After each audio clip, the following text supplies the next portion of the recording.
Hey everybody, my name is Johnny D. This is Carlos Barajas from the Here Today Guatemala podcast, and this is the introduction to this week's episode of Flick Geeks. The reason why we're not posting it on iTunes, it's mainly because the guy who usually puts it up is in the hospital right now, and we send our condolences. Not condolences, he's not dead. We send him well wishes, and hopefully he gets well really soon so he can get back to work, basically. And you can talk, right? I'm harpooing, Mark. Oh, you're harpooing. Yeah. Oh, you're harpooing.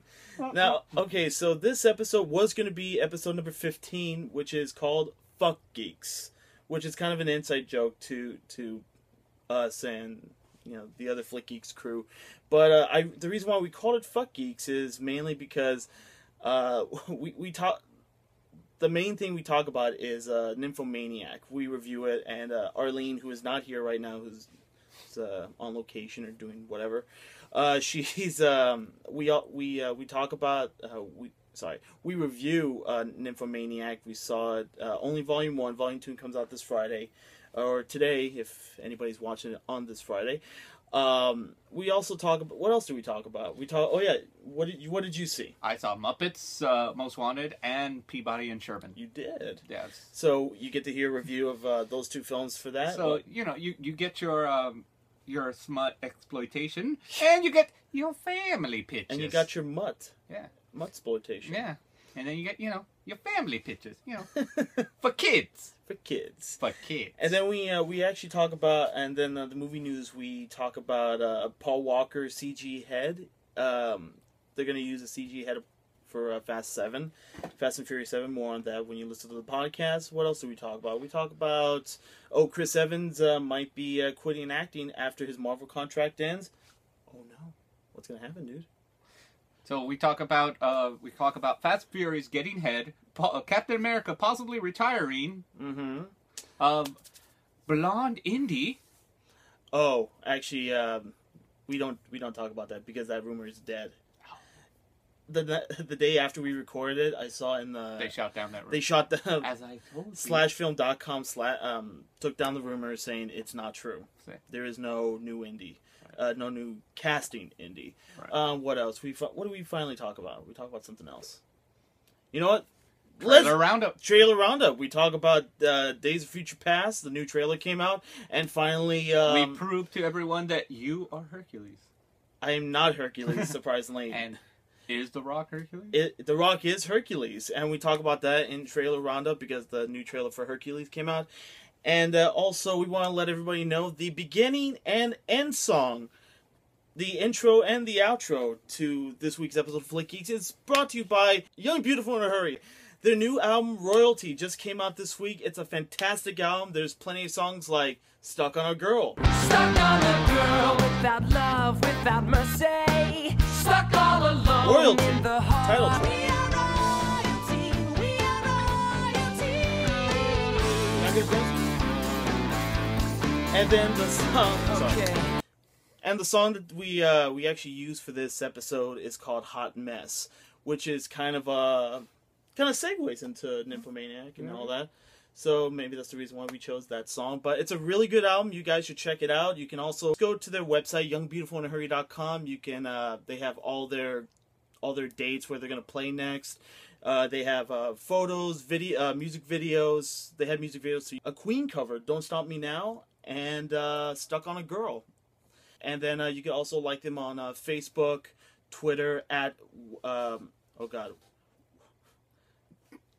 Just look at them on. You know what?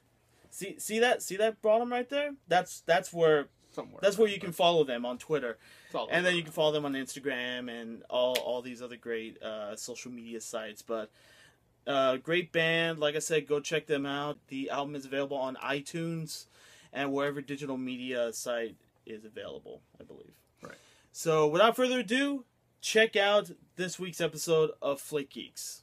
The following presentation is controversial and may be offensive to some audiences.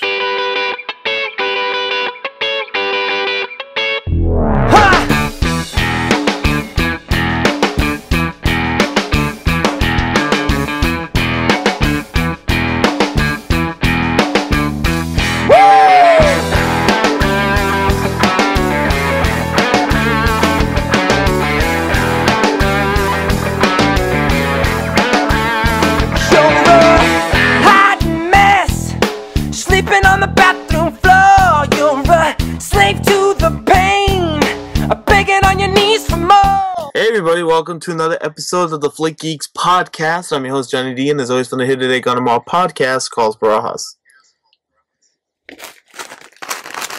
And potato. Potato chips. Must be hungry.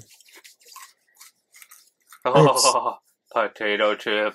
I'm so hungry right now. And our horror geek Arlene Martinez. Hey guys, I wish I had potato chips. Man, what an interesting episode we got today, guys and gals, and whoever else. Don't want to be sexist and all that. To start off, Carlos, you saw 2 kid movies, and then we're gonna lead into something way different than those 2 films. More on that later. But for now, Carlos, you saw 2 kid movies. You saw Peabody Sherman and the Muppets Most Wanted, correct? Family film, sir. Family. Kids makes it sound so low. So okay. Family movies then. They're It's family Mr. films. Peabody, Sir. by the way. Family. I know. You refer to him very informally Mr. as Peabody. Mr. Peabody and Sherman. I was just too lazy. Come on, guys. Or he will also accept Peababa. Peababa? Peababa. Peababa. It's like, it comes from the movie where it's like, Daddy! He was like, no, not Daddy. You would refer to me as Mr. Peabody. Peababa! Or Mr. Peababa. Alright, let's start with the first one that I saw, which was Mr. Peabody and Sherman. Alright. This film is based on the old Jay Ward Rocky and Bullwinkle shorts that happened in between Rocky and Bullwinkle, which are the Mr. Peabody and Sherman shorts. Do any of you two remember the Peabody and Sherman shorts? Oh yeah. I do. We do. Yeah, the shorts were basically this dog, this brilliant dog named Mr. Peabody, and this little boy named Sherman as they go through misadventures through time travel, and usually it was kind of educational, It was edutainment back in the day, Alright. It was both comedical and teaches you historical facts, although sometimes wrong in certain ways, but nonetheless, it passed the time. Well, DreamWorks has decided to do this film. They've been working on this. They've been trying to do a Peabody and Sherman movie for almost 15 years now. Why is that? Originally, Sony was going to do it 15 years ago, and it was going to be a live-action CGI hybrid movie. Oh man. Where Sherman would have probably been live action and Peabody would have been a CGI dog, or maybe a type of real dog with CGI in it, kind of like an underdog, kind of like underdog feel to it, like underdog, right? Yeah, kind of like an underdog, but ultimately that never happened, and now we finally got the Peabody and Sherman movie. Sherman. Peabody here is played by Ty Burrell, which is ironic because the next movie I'm going to talk about also has Ty Burrell. Oh yeah, Modern Family. That guy from Modern Family. Yeah, he's been popping up in a lot of things now. Originally, Peabody was going to be played by Robert Downey Jr., but he had to drop out. Really? But yeah, but Ty Burrell took over and took the role. Ultimately, I equate it to, you remember Bill and Ted? Of course. Who doesn't remember Bill and Ted? Excellent.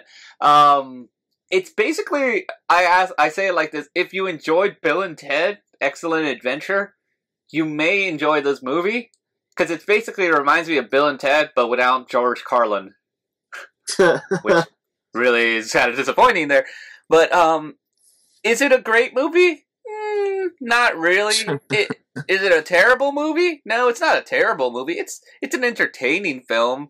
I honestly didn't really laugh. I didn't laugh as much as I wanted to.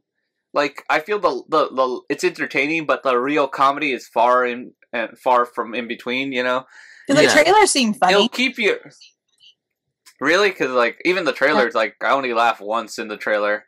And in the movie, I was like, Like I said, kids will probably enjoy it, parents, you could see them trying. They're really trying to engage the parents, but honestly, this is kind of like the movie that the parents will buy and put in the DVD player while they go off to do some errands and the kids are entertained. Though there is a dark meaning to it, and I was talking to John about this, I was like, at the end of the day, this movie, its core message, this is a movie about love and tolerance. And so much so that if you change there's a 3-letter word that they keep using in the film, which is dog. Now, if you change that 3-letter word dog and change it to another 3-letter word that ends with G, you know what 3-letter word I'm referring to, John? Hog? Starts with F, ends with G. Fog? Close. If you change it to FAG, this movie has a darker meaning to it, because throughout the certain lines, like when the kids start picking on Sherman and ridiculing him because his dad is a dog, it's like, your dad is a dog. That's the weird kid whose dad is a dog. And then when Child Services comes in and they start talking about, like, I don't believe dogs should adopt people. I don't believe dogs should raise people. Oh my god. These are actual quotes from the thing. The Child Services lady is basically the closest you get to a villain in this movie. How she's out to get take Sherman away from Peabody because she doesn't believe dogs. Oh, this is dark. It's like, did Lars von Trier write this movie? Jesus. And especially since someone brought it up, and was like, when you look at Peabody, if he was human, he would be probably a homosexual parent, because he's very he's a master chef. You don't see him at all romantically involved or care about the opposite sex. And polite. He's a man of every trade. He's I was like, man. Yeah, I was single parent. Yeah, Peabody. Yeah, like Peabody would be a gay man. And there's nothing against that. It's actually awesome, because at the end of the film, he does portray the message because Peabody's trying to demonstrate that he is a right parent. He is a fit parent. He loves Sherman like a son. Yeah. And everything. But yeah, it does kind of, when you look at it kind of does have that heavy issues that, like, were they trying to push that? Is this an allegory for gay parents? It's like, should gays be able to adopt? Will they be rightful parents? Good question. And ultimately, I'm for it. Like, if yeah, sure. Why there shouldn't be? I have nothing against them having the right to adopt. They should adopt kids if they're. We support gay and lesbian rights here at Flick Geek, just to let everybody know. Yeah. Yeah. So watch that. So have that in mind when you watch Peabody and Sherman. If you want a heavier message, then the movie makes it a little bit more interesting that way. That's what I telling to the adults, and if they start getting bored with the film, it's like, start changing those 3-letter words, and this movie will take a new twist to it. But ultimately, Peabody and Sherman. Would I recommend going to theaters to see it? Not really. Honestly, I feel like this one, if you don't have any other movie to see, the movies you want to see are sold out, but you want your kids to see something, spend the money on Peabody and Sherman. If not, this is a rental. This is a Netflix Redbox, which isn't a bad thing, but this is I give this movie a B. B-. Huh. Alright. Next movie I saw was Muppets Most Wanted. Now, who doesn't love them? I saw at the... Yeah. And I saw it at the El Capitan Theater. Oh, so you got to see Miss Piggy and Kermit there, right? Nice. Yes. And it was well worth it. Like, have you ever been to the El Capitan to see the Muppet movies? No, I haven't actually. Arlene? I have. Basically, what happens is they show you the trailers, and then they stop. Like after showing us 2 or 3 trailers, including soon to be John's next upcoming favorite animated film, Planes, Fire and Rescue. Oh, Jesus. I think I saw that trailer. Oh my god.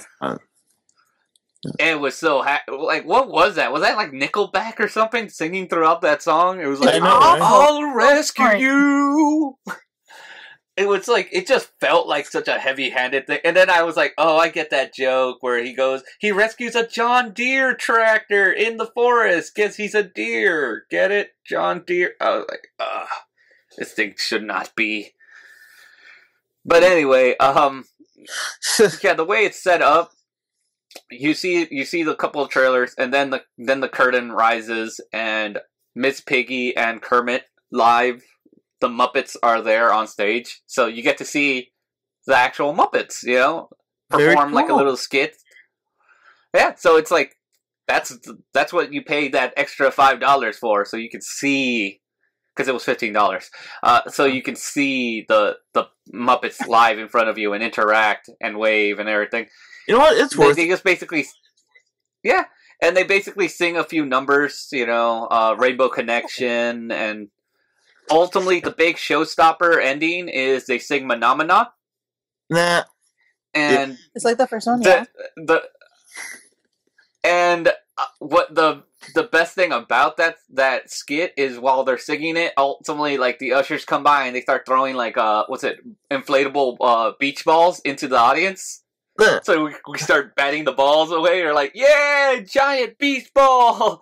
And then all of a sudden, like, when it ends, they shoot confetti, like huge confetti cannons rain down onto the audience. So we were just covered in confetti. That's so cool! Which was, yeah, I'm like, oh, this is awesome. There's confetti everywhere. It sucks. It sucks for the ushers who have to clean, but this is awesome. And then it's like, all right. And it's like, good night, everybody. Let's start the movie. We kicks off with the Monsters University short, Party Central. Oh, cool. How was that? I think I told you before that I do not like Monsters, Inc. Not even University?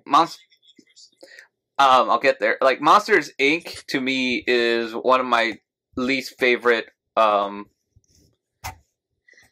movies. Right. Not my least favorite. My least favorite is WALL-E. But blasphemy. Yeah.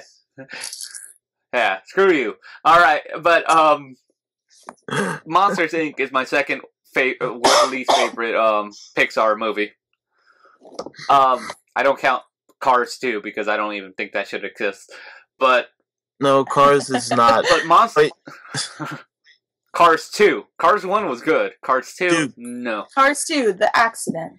Dude, they're making a third one. Yeah, I would get to that, with Brad Bird and everything. But anyway, you're trying to you're taking me off track here. Oh, sorry. What I was going to say was I'm not a fan of Monsters Inc., but I do enjoy Monsters University a lot more than Monsters Inc. So did I like the short? Hell yeah. I don't know. Maybe because they don't have to deal with the little kid. I don't know. I like Monsters U a lot better for some reason than Monsters Inc. I think we talked about the podcast. Yeah, and this was basically, this short takes place somewhere in between. It's like an in-betweekle, because Sully and Mike are still at college, because if you saw Monsters U, it ends with them already out of college. Yeah. So this is an in-betweekle kind of thing. Right. Kind of like Lion King 1.5, right? Yeah. But, it's good. It's nice, clean fun. If you enjoyed Monsters U, then you'll enjoy this. It's very fun, entertaining. I'm surprised they got Nathan Fillion to come back for just one line,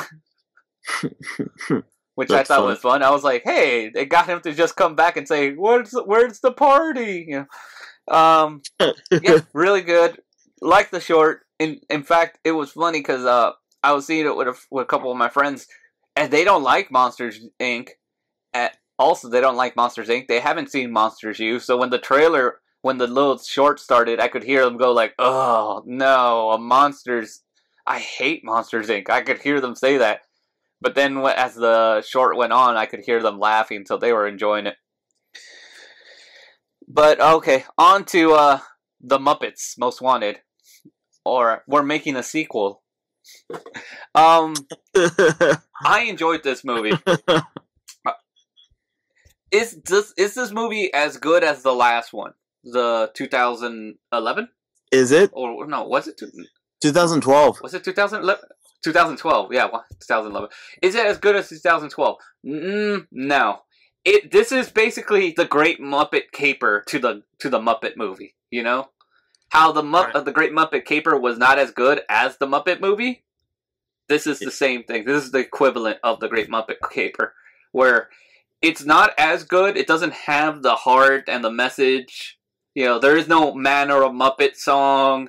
There is no voices in my head kind of emotional moments. Yeah. But it is a very fun movie. It is an enjoyable, fun movie. It is still a great Muppet movie. Yeah, I can't stress that enough. Because I've already heard people who haven't seen it, because they're like, I heard it's not that good, and they're not going to watch it. I'm like, no, it is still very good. To the point where I do recommend people to go watch it. It needs some love, because this movie is really funny. And I think you recommend seeing theaters. Yeah. I recommend you guys go off and go watch it. Yeah, a whole other audience, a whole other generation. Yeah. I know I grew up with the Muppets. I can't wait to see it. Although, I will say this for parents, there's a lot of jokes that kids will not get. Like, my niece, she's 8 years old, and she's been wanting to watch this movie. And it's not that it's inappropriate, it's just that the jokes will go over her head. Because there's just a lot of jokes that they're funny to me as an adult, but she doesn't know the context of those jokes. Like, because my niece is 8 years old. She has no idea who Celine Dion is. And there's this whole joke about Celine Dion, which I thought was hilarious. Or, like, she shows up and there's, like, this cameo that's, like, brilliant. And it's so Celine Dion. But, like, my niece would be like, who's that lady singing? And there's, like, this whole joke with Danny Trejo. Who plays Danny Trejo? You know, he's not playing anyone else. He is literally Danny Trejo. And I love the fact that he is. And, like, that's the absurdity that Danny Trejo is locked up in a Russian prison in Siberia.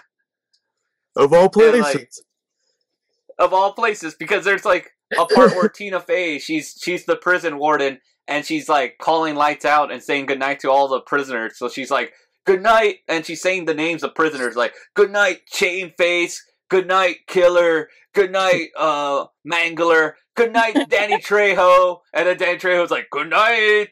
I was just rolling laughing. My niece has no idea who Danny Trejo is, so she will be like, funny because he said good night? It's like, no, it's funny because it's Danny Trejo. I heard a really heartwarming story about Danny Trejo in this movie. Really? He was filming. First of all, they say even like when they're not rolling, that you still address the Muppets as the Muppets, not the person who's handling them. So he said that he got so used to it, he forgot what that's really like just being with the Muppets. He said he is really a big fan. And sadly, during the filming of this movie, in production, his mother passed away. Excuse me. So he took some time off, left, and came back. And of course, everyone was really great and nice and supportive and gave their condolences. And he said he didn't cry at all, which was he was really surprised about going back to work so soon after losing a parent. And he said not till Kermit the Frog went up to him and said, I heard about your mom. I'm so sorry, and hugged him. Danny Trejo said he lost it and was bawling in the arms of Kermit the Frog because he would never imagine that happened. It just made it totally real in the present. He said, I was weeping like a little baby in Kermit's arms, and I needed it. And he's like, I'm glad he was there for me. That is actually really awesome. Yeah, we can't laugh at Danny Trejo. We can't laugh, but that's just heartwarming and fun. I'm not laughing at his loss. I'm just laughing at the absurdity of Machete bawling like a baby as a Muppet is like hugging him. Yeah, that's what he said. That's what I'm laughing at. He knows for a fact that he gets casted as that guy, as that character of really bad guy. You see him on Breaking Bad and all these shows. He said, but he's a really softie. And then when Kermit hugs you, you know, you can't hold back your tears, basically. Like, there's another joke that I like I said, in context, kids won't understand, but it was really making me laugh like crazy because I got the joke. Because there's another thing, what you love about the Muppets, it's they always break the fourth wall. Right. You know, they know that they're like, you know, they know it's a movie, they know what they are. Because there's a part where it looks like Walter may have gone. You know, Walter, the Muppet from the last movie, who was introduced in the last Muppet movie, the new Muppet, the new Muppet, where the new guy, where they think he quit the Muppets, and they're like, it looks like Walter quit the Muppets, and then Rizzo's like, what? This guy quit? We just spent like so much like money and advertising on a whole movie about him joining. I mean, literally, we just finished that movie. That 2-hour movie about him joining the Muppets, and now he quits. And then like Wizzo like looks directly at the camera. It's like, you know, it's not like they could have. It's like ungrateful. It's not like, you know, you could have given a movie to another Muppet that could have joined up. That's been here for maybe, I don't know, like 20 years. That could have been, but no, you just gave them like maybe a 5-minute introduction into the Muppets. And I'm thinking, it's like, yeah, because Rizzo just joined in the Muppets Take Manhattan. It was like, what, 5 minutes? It's like, hey, Rizzo, want to join us? Yeah. Like, Rizzo looks so ungrateful, and he's like, it's like, the nerve of this. Robin, let's get out of here. And like, you see, like, Robin, the little nephew who was introduced in the Muppet Caper. He's like, yeah. And they walk away. And I just started laughing, you know? But like I said, like, my niece hasn't really seen Muppet Caper, or, she kind of saw Muppets Take Manhattan, but like I said, she sees it for the Muppets. That's why I'm like, this is a movie. The kids will love it. Will love it for the Muppets. The adults who grew up with Muppets will love all the references, all the adults, like all the humor that's there for the adults. And ultimately, the kids will eventually grow up and then rewatch it, and they'll catch so many things that they didn't catch before. Right. Aww. And at the end of the day, the Muppets even know this one's not that good. There's a song called "We're Making a Sequel." It's the opening song for this, called "We're Making a Sequel." And there's even a line in the song where they go like, "We're making a sequel, and everybody knows that the sequel isn't quite as good." And then like they stop, they look at the camera, and then they run off the screen. So they even know that it's like, eh. What's that? What did you think of what did you think of Tina Fey and Ty Burrell? Are they in it a lot? Are they main characters? Yeah. In fact, Ty Burrell. Here's my opinion on Ty Burrell.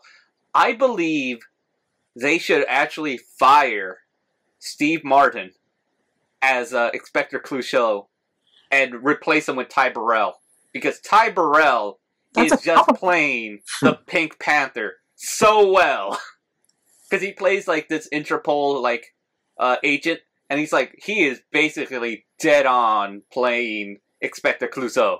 Yeah, so good. There's Jean-Pierre Napoleon. Yeah, but he is basically playing Inspector Clouseau from like the Pink Panther movies. To the point where I'm like, oh, you could see where Steve Martin is like really trying his best. I'm like, Ty Burrell is the man who should be playing it so well. It's like his back and forth with Sam Eagle. It's so good. Yeah. Sam Eagle is so deadpan. That is great. Tina Fey. I like it. I like that she's the Siberian prison warden. She has...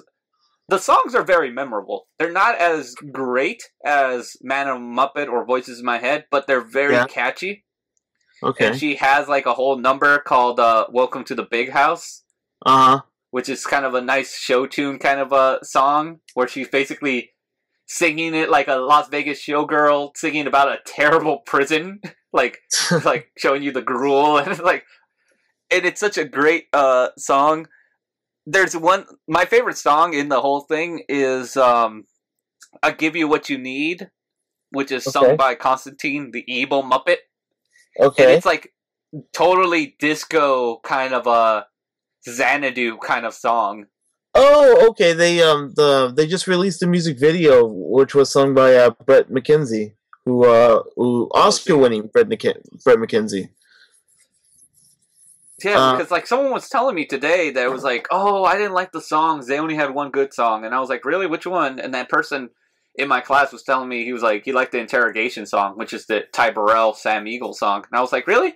That's not a bad song. That's not my favorite song. But I was like, it just shows you like everyone has their favorite songs because like I went to see this with my buddy Max and his girlfriend, and I know his girlfriend loved the Tina Fey song. So it's almost like everyone has their own favorite song. Which is interesting because I remember with the last one, it was basically Man or a Muppet was the majority, or Voices in My Head. That was like only real two songs everyone really were fighting about. This one, everyone has their own different favorite song, which is interesting.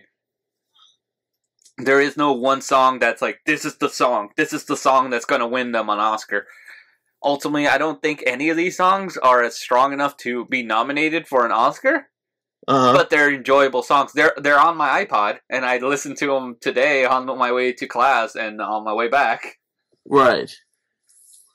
But long story short, see this movie. There will be so much, especially you guys. I think there's so many jokes that you guys will like. And so many just think about it. So many cameos. Like, oh my god. John, there's a Downtown Abbey cameo in this. What? There's someone from Downtown Abbey. I had going to be there. He wasn't in the first one, right? Like, no. And we finally get to see Danny Trejo. I know he's supposed to be in the first one, but he was a deleted scene. Yeah, he got cut out. But it's almost like they're making up for it because Danny Trejo's it's like really prominent in the film. So and Hobo Joe's back. Hobo Joe is back. Selma Hayek. Selma Hayek. Oh wait, now you got John's attention. Okay, I'll tell you what. Where like at the climax of the movie, there's a Muppet looking for an usher, and he's like, "It's like Usher. Is there an usher here? Can anyone show me where the usher is?" And then like Usher Raven turns around. He was like, "I'm the usher," and I'm like, "Oh, they got Usher to play the usher." See, I love that. Yeah, so I was like, kids don't get that. They'll be like, who's that black guy? Is that Will Smith? And it's like, it's not the Fresh Prince. Yeah. It's just, like, I was like, is that Drake? No, it's not. Because he's in prison. You know? Drake? The Canadian rapper? Drake's in prison? No. No, you're talking about You're talking about the woman beater.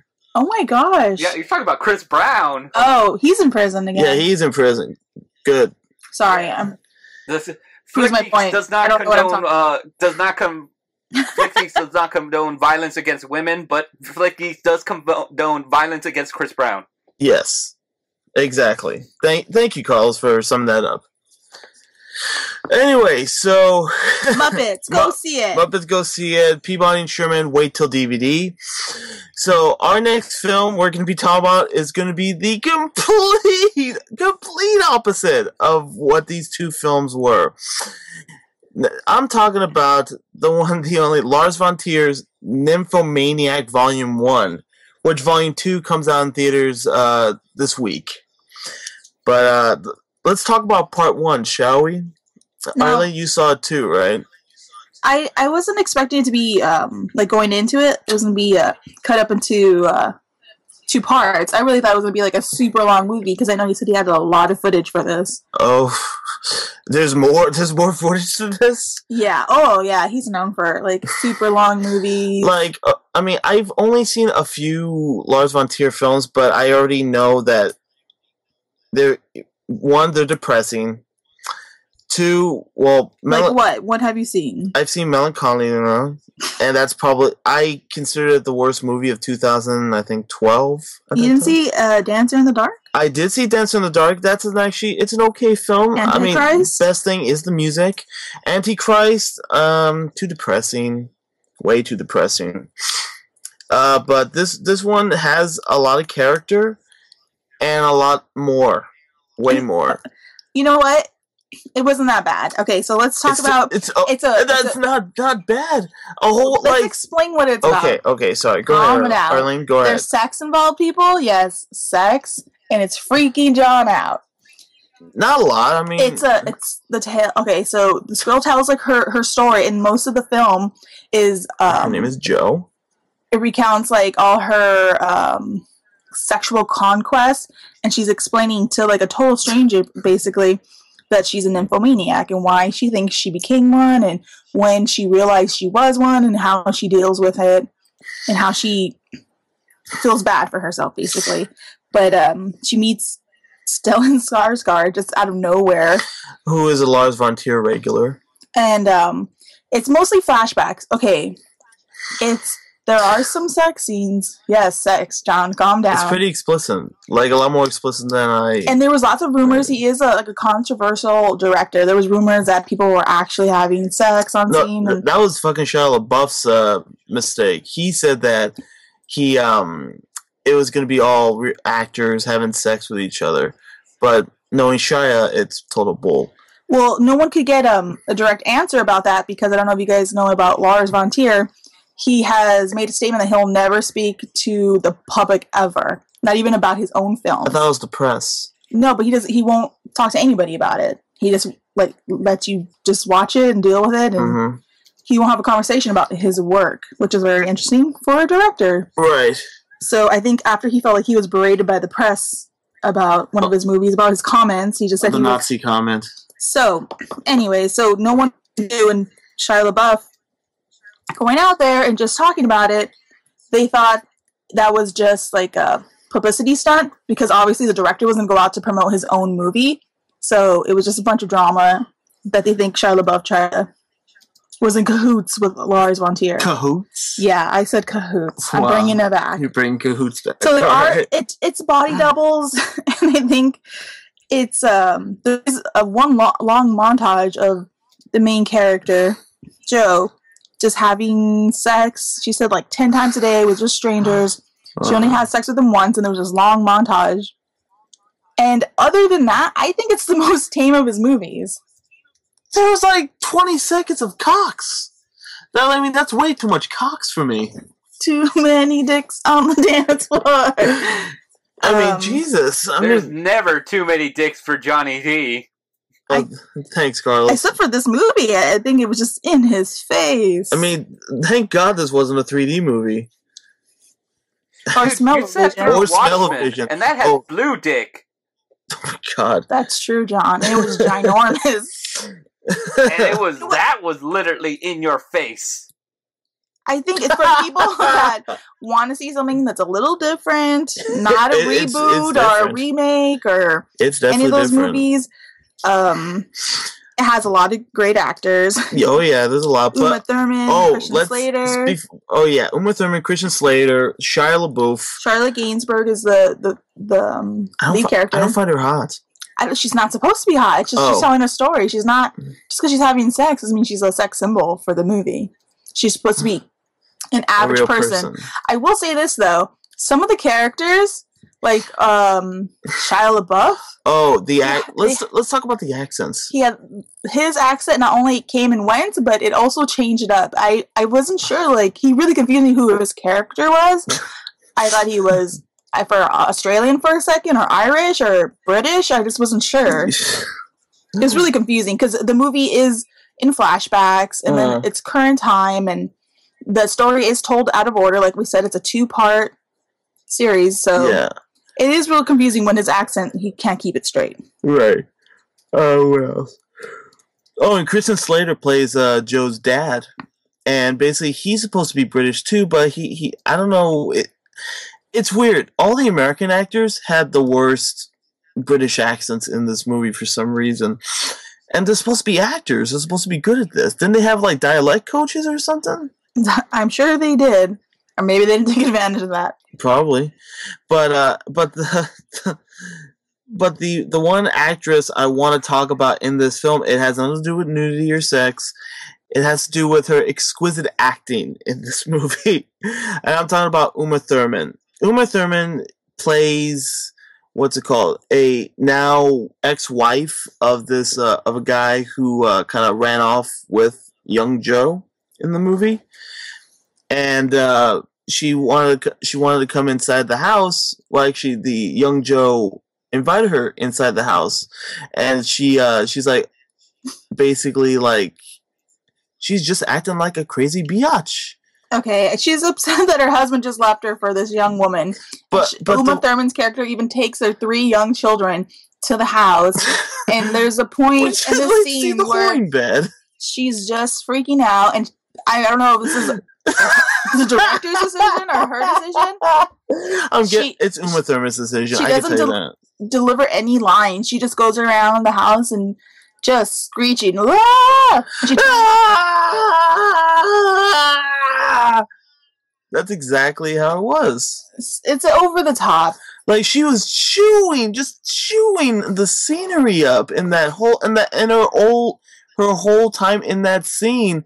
She was just chewing up the scenery. It's her only scene in the whole movie, and I think she really took advantage of it. Yeah, it was so ridiculous. Like, I mean, I want to feel sorry for this character, but she made me laugh throughout the whole thing. I don't know, but the point is, as a whole film, it's very interesting. It's definitely not for everybody, especially if you're under 18. Unless, there's ways you can watch it if you're under 18. All right. You know what I mean. But the point is, all in all, the movie is actually not too bad. I probably would give it a B-. What do you think, Arlene? Like I said, I enjoyed it. It was a more interesting story than some of his other films that usually take place like in real time and it's really slow. This is actually pretty interesting, and it covers a pretty interesting topic that you don't see normally in a big film like this. Yeah, and obviously this movie is out now, but it will. Excuse me. Sorry about that. The movie's coming out. The movie's already out right now in selected theaters in New York and LA, and you can actually also rent it, and I think you can also buy it on iTunes. And when does the second installment come out? The second one is out already on iTunes, but you can, if you want to see it in theaters, check it out this on Friday, the same day that this podcast is up. To double check, I will double check for everybody because I love yous alls. I really do's.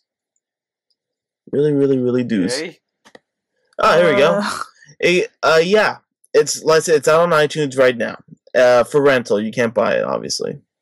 So there you go. And Volume 2 again comes out this Friday in selected theaters in New York and LA. So will you see the second one, John? Since I think you were alarmed by all the cop picks and I gotta finish it off. That's what she said. Because because the final shot in the movie was kind of like anticlimactic. The money shot on this movie? It's not a joke. I just realized that was anticlimactic. What, Carlos? The money shot? Yes, the money shot wasn't that great. Stop laughing. It was weak. It was weak sauce. Oh, it was definitely. Oh, there's some sauce flying around. Oh my gosh! You saw the movie. I saw the movie. We know what happens. But yeah. But you want to see more, so there you go. They got you. I just want to make everybody know that what's it called? Blah, I forgot. It's intense. There's some scenes that they keep going. It gets uncomfortable. Yeah, especially if you're not known for. Well, in this movie, she kind of just embraces herself and knowing that she just is a nymphomaniac, and then she just wants to experience sex, every different sexual experience she can, and with open arms. So she's not apologizing. She's not holding back. It's just all her. She recounts all her stories. Yes. Okay, I think I'm the one to say I called this when it first happened. Okay, so we all know a few months ago Paul Walker died, and then the biggest question is how are they going to finish the remaining scenes that he has to shoot for Fast and Furious 7, which was supposed to come out this September. But and I joked around and said, "Oh, that'd be great if they just use a CG Paul Walker head." But I don't know if somebody was listening at Universal, but they are going to do that. They're going to use. I like to think Universal is always listening. Like in the beginning of Captain America, like one body double and like a CGI face. No. Oh no, like Tron Legacy. How's that different? CG body double, CG Jeff Bridges face. That was Chris Evans' real head. Oh, okay, but it's someone else's body. But someone else's body, yeah. But yeah, kind of like that. So basically, they're going to have body doubles and Paul Walker body doubles and a CG Paul Walker head. A very good-looking CG Paul Walker head it's gonna be the same thing with Philip Seymour Hoffman with Mockingjay Part 2. I feel like I've seen that a lot, like in commercials, like with Marilyn Monroe and Audrey Hepburn. Yeah, well, you know what but I gotta admit the whole like CG the whole CG head thing is getting better every time every year. Hold on, say that again. I just got that. The CGI celebrity heads. That's some good celebrity head. Gotcha. Good save, John. Are we still talking about Nymphomaniacs? What? No, we're not. Surprisingly, no. We stopped talking about Nymphomaniacs. Alright, basically, so that's what they're gonna do with Paul Walker. So what are they doing? Say it again. They're gonna give him a CG head. No! Oh, God. So his poor face is gonna be... Too soon? Oh, it is. Yes. Nah, not soon enough. 2 against 1. Really, Carlos? Come on. Yeah. Yes. No. You're getting the hate mail. Please send all hate mails to WeHateJohnnyD. FlickGeeks.com. Oh, dude. I think we're flooded on that account, and it's crashed. Oh, trust me. I mean, there's this one guy on YouTube actually told me to shut the fuck up. Say, who's that guy? Really? The guy with the hatchet. Shut the fuck up. Alright, so yeah, the comment that I was talking about, it was for 12 Rounds 2 Reloaded. It was a Blu-ray review of that, and somebody already hates me, kind of. Trey Logan 218BR writes, I don't think you could say their handle. I can say their handle. It's fine. It's on YouTube. Everyone can see that's right. The guy with the hat on, dude, shut the fuck up. You're annoying. Not like I haven't heard that one before. John, don't all your girlfriends say that? That's what I was gonna say. Yeah, a lot of my girlfriends, ex-girlfriends, and have told me that. Yeah. So all of the ladies say that. So far we got hate mail on that, but I mean, actually, I like the hate mail more than the good mail. Actually, yeah, it kept you entertained. It kept me entertained. I was dying laughing when I read that. So thank you, Trey Logan. Thank you for that comment. I told you, man. What? Don't mess with those wrestling fans. They're quite vocal. I told you. You're right. You're exactly right, sir. Let's see. So moving on to the next topic. There's gonna be a new Cheech and Chong movie. Yeah. For all those fans. Yeah. For all you potheads out there, it seems like, oh god, what's it called?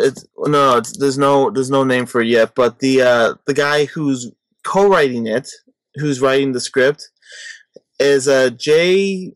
Oh god. Yeah. Chand Razikhar. What?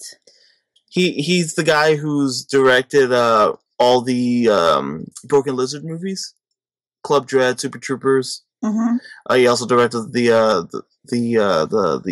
Dukes of Hazzard, and now he seems like he's involved in writing the script for a Cheech and Chong movie, and they're going to send Cheech and Chong to a pot festival in Colorado. Who knows? But so anybody remember Cheech and Chong?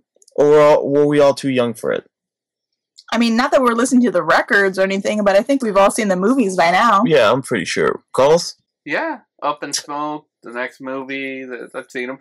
Oddly enough, it's funny because this weekend I was over at my cousin's house, and one of his younger cousins, which is a cousin's cousin, was it second cousin? Twice removed? What, I don't know what you call it, but this kid is basically, I think he's like 13 years old, I see him sitting on the couch, and he has his iPhone, and he's watching a movie, and I'm like, hey, what movie you watching? He's like, Cheech and Chong.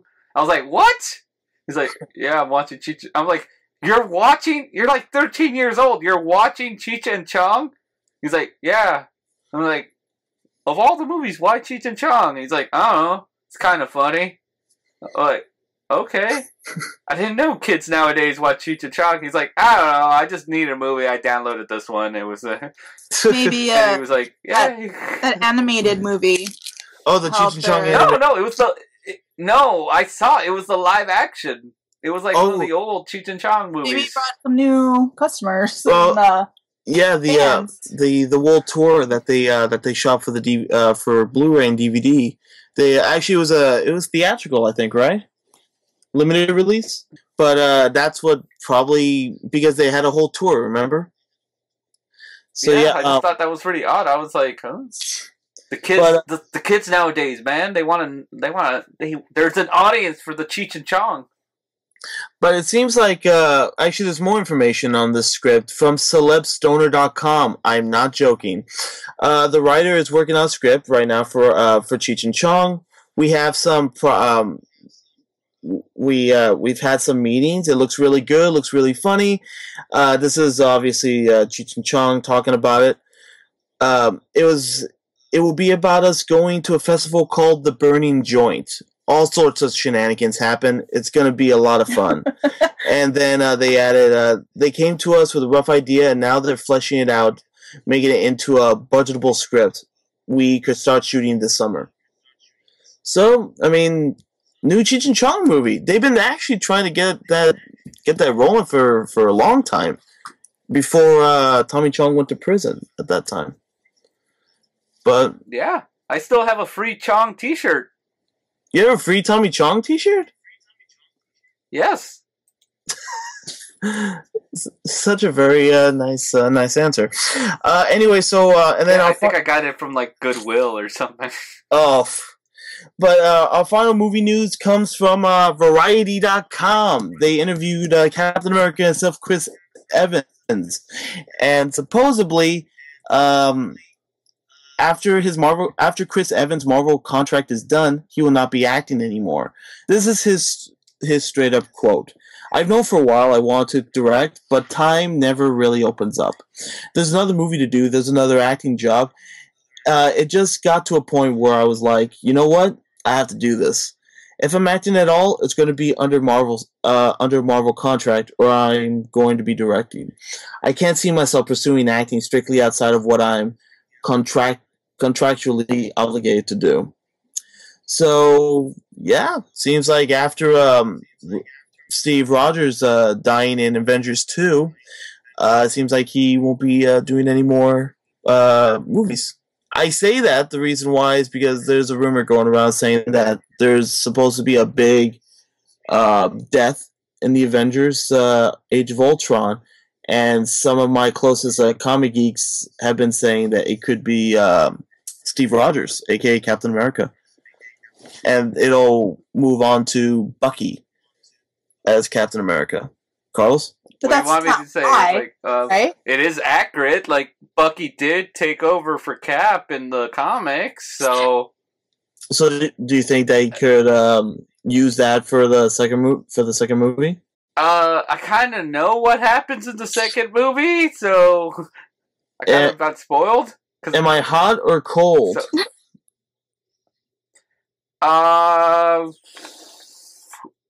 You know what? We can bleep this out.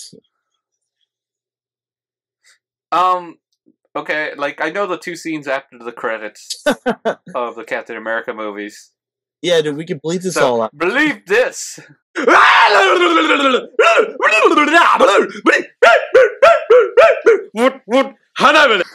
laying the seeds in, so we'll see how it is. Okay. But yeah, I saw the first 11 minutes of Captain America. How was it? Oh, it's awesome, dude. Like, I wanted to send it to you, but I didn't know if you saw it already. I haven't seen it yet. Did you? Yeah, you didn't see, because I know it was online for a while, and then like Marvel pulled it. Nice. But yeah, I saw the actual first 11 minutes DVD quality of Captain America. It's pretty much what you see in the trailer happens right away. Like that whole thing in the trailer where he's on the plane and he banters back and forth with Scarlett Johansson about going on a date and his barbershop quartet being dead. And then he jumps off the plane and they're like, does he have a parachute? No. That's like the first 5 minutes of the movie, man. Wow. Like the first couple of minutes, they introduce Falcon right away. So they introduce the Falcon, and then they talk amongst themselves. Like there's this big funny thing about him overlapping the Falcon and keep like just showing you how much of a machine Captain America is, because he does like 13 miles in under 30 minutes. Right. Which is just insane. I only you and Captain America can do 13 miles in 30 minutes, John. You'll do an even 15 in 30 minutes. But, yeah, like I said, I saw the first 11 minutes. I was impressed with just 11 minutes. I can't wait to watch this. Comes out this week. I'll watch this, and comes out this week for Europe. Comes out next week for America. Ooh. Come on, it's called Captain America. Captain America. Not Captain Europe. The only way they can make this right is we better get the next James Bond before Europe does. Although I doubt that's going to happen, but... Nah, dude. Well, anyways, what's it called? Well, I guess that concludes the movie news for this week. So, let's see. So, our final topics we're going to be talking about is trailer roundup. And there's only 2 trailers that we'll be talking about this week. So, the first one, let's just get this out of the way. Now, 2014 has been the year that there's been 2 of these films. 2 different stories. 2 different hack directors directing these movies. I'm talking about Hercules. This one is directed by Brett Ratner. And obviously the one that came out earlier this year was directed by Rennie Harlin, which tanked at the box office. So, I mean, this one is starring, this time, Dwayne "The Rock" Johnson as the title role. And you said, right, Carlos, it's taken off 2 comic stories? Yeah, this Hercules, from what I was told, is based on an actual comic, a Hercules comic, by, I believe it was IDW, wrote this one. It's, from what I heard, the idea behind this one is that The Rock will be playing an older Hercules. Not, because there's so many movies that play Hercules either at the beginning or during his heroic days. This is going to be Hercules after the 12 trials. Okay. I don't know, how good is your Greek mythology? Not so great. Arlene? I'm familiar with it. It's always a favorite topic of mine. Do you recall the 12 Trials of Hercules? I do. And wait, doesn't even the animated one kind of go over some of the stuff? Or no? Kinda. But, like, are you well aware of the actual, like, version of the 12 Trials and why he did the 12 Trials and all that stuff? Well, yeah, wasn't he, like, proving himself and... It was basically to redeem himself from after he murdered his wife and kids. Oh, okay. Uh-huh. Yeah, dark. Yeah. In the original myth, it's basically Hera, queen of the gods, drove Hercules insane, and in an act of and during his insanity, he murdered his children and his wife. Like, he just bashed their skulls in and stuff like that. Very gruesome. To the point where she just really tarnished the legendary hero and broke his psyche, to the point that he was once the madness passed him, he was so filled with so much remorse on how his hand is now soiled with innocent blood, that the only way he can purify himself to even go back into heaven, into Olympus, is he had to commit these 12 almost impossible trials of heroism, which was fighting the Nemean lion and like these 12 different acts, and they're like fighting against these giant creatures and just doing these almost impossible acts. Upon the completion of the 12th and final act, he's so exhausted he just falls and dies. And but ultimately he has succeeded in all 12 acts, and it washes his hands clean, and he ascends back into Olympus as the hero that he's supposed to be. That's the original mythology. In this one, it's supposed to be that, yeah, he did the 12 acts, but he did not die. But he himself doesn't feel that he's clean, you know. He feels that he still has too much blood on his hands, that he becomes basically a mercenary afterwards. So the story is that he's no longer a heroic character. He's just basically, he does the 12 acts, and then he basically became a mercenary, a hired gun. And it's been so many years where after that he's now just, he feels that he's no longer a hero. He's just a gun for hire. He just uses his strength for like the highest bidder. And then this country needs help, and they call out for a hero, and they want to hire Hercules to lead their army. And once he gets there and he sees the people and he sees the struggle and everything, he sees that this is people who need help. They don't need really a war, they don't need a warrior, a mercenary. They need a hero. And it's ultimately, he realizes he has to become the man he used to be. He has to be a champion for these people, not a mercenary. And he ends up leading this army of people in one final impossible kind of war to prove to him to reclaim and redeem himself as the Hercules of myth and legend. Right. So that's the basic story of the comic. The trailer doesn't really show me that. It just shows, and I think animals really hate Hercules. Yeah, that's why when we saw the trailer, I remember I was telling you, I was like, I know the story that's supposed to be here, but this is like the story as told through Brett Ratner, so yeah, of course, that heavy message of the story, I don't know if it'll translate very well in the movie as told through the eyes of Brett Ratner. It won't. It's very rawr Hercules, you know? They're really emphasizing the action. I'm like, that story had a good moral, you know? I mean, I couldn't take the last bit, I couldn't take that money shot seriously in the trailer. The "Who are you? I am Hercules!" I couldn't take it seriously. I just laughed through it. See, I'm actually looking forward to this.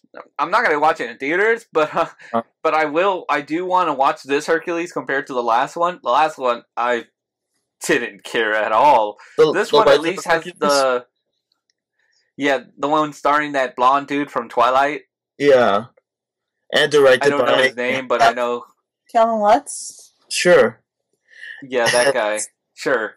Yeah, and directed by hack director Rennie Harlan.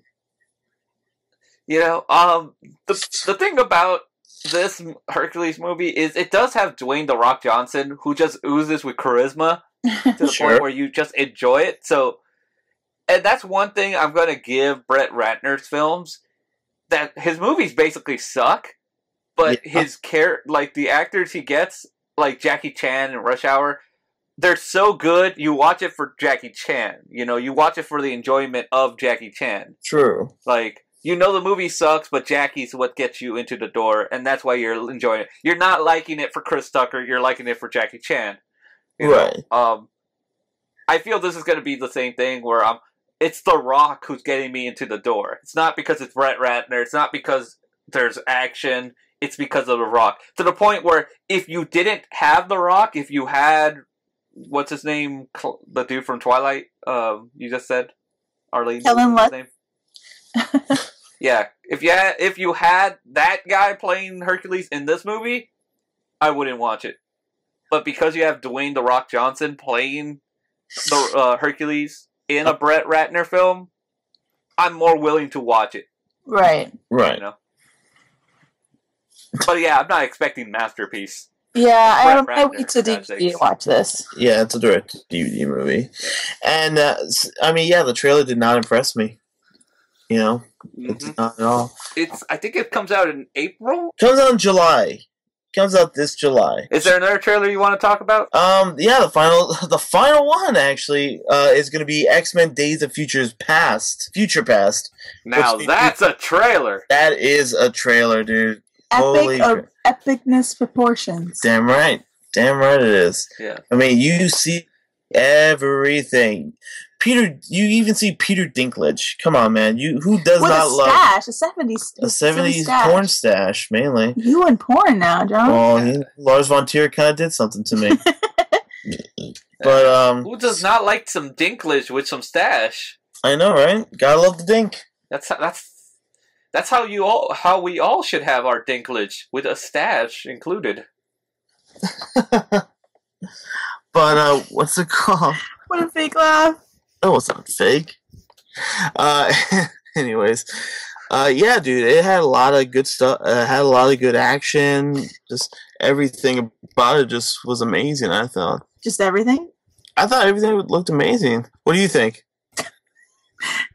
That's such a broad. Carlos? I enjoyed the trailer. I thought that trailer was awesome, man. Honestly,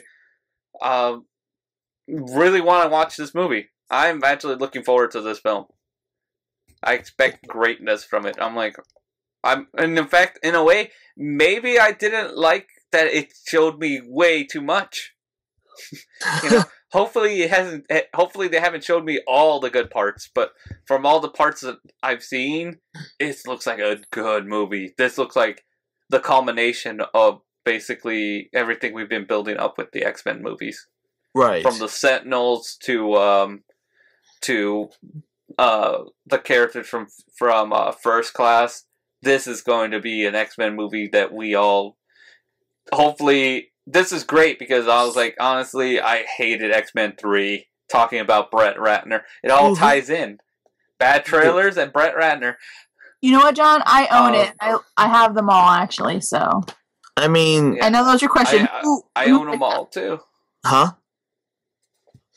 No, I mean, dude, the third film, luckily, hopefully this one will just kind of like, rinse the bad taste of the third movie. Brett Ratner, you fucking hack. And he's still making more money than all of us combined. That's sad but true, you fuck. But I guess that we'll wrap it up on this week's episode, this weird, bizarre episode of Flick Geeks. Arlene, Flick Geeks on Instagram? Yes, we always have fun, great little pics and news about whatever's coming up soon. So follow us on Instagram at Flick Geeks. Also, you can follow Flick Geeks on Twitter at Flick Geeks again. Facebook.com/Flick Geeks. Go to our YouTube page and subscribe to us. YouTube.com/Flick Geeks. And finally, flickgeeks.tumblr.com. I think that's everything. So until next time, I mean, this has been a big mess. A big hot mess. So until next time, Johnny D. Arlene Martinez. Carlos Bras. Good night, everybody. You never listen.